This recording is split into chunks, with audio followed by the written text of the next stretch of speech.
সাবেক প্রধানমন্ত্রী খালেদা জিয়ার জন্য উন্নত চিকিৎসায় লন্ডন যাত্রায় এয়ার অ্যাম্বুলেন্স ও প্রয়োজনীয় সেবা সরবরাহ করায় কাতারের আমির শেখ তামিম বিন হামাদকে গভীর কৃতজ্ঞতা জানিয়েছেন বিএনপির ভারপ্রাপ্ত চেয়ারম্যান তারেক রহমান।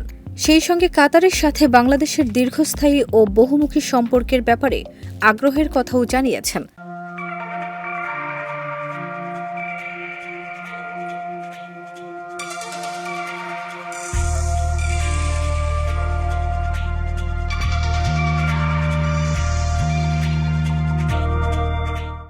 জানুয়ারি রাতে তার ভেরিফাইড ফেসবুক পেজ এবং এক্স হ্যান্ডেলে এক পোস্টে তারেক রহমান বলেন, আমার মা বাংলাদেশের সাবেক প্রধানমন্ত্রী বেগম খালেদা জিয়ার জন্য সদয়ভাবে পরিবহন এবং প্রয়োজনীয় সরঞ্জাম সরবরাহ করায় আমি কাতারের আমির মহামান্য Sheikh Tamim bin Hamad bin Khalifa Al থানির কাছে গভীরভাবে কৃতজ্ঞ।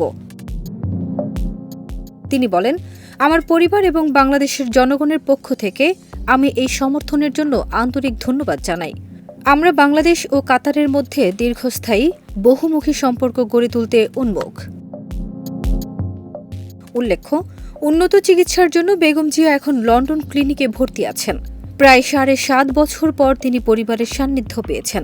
এর মাঝে আওয়ামী লীগ সরকারের দেয়া মামলায় কারাভোগ করেছেন। নানা রোগে ভোগেও সুচিকিৎসা পাননি।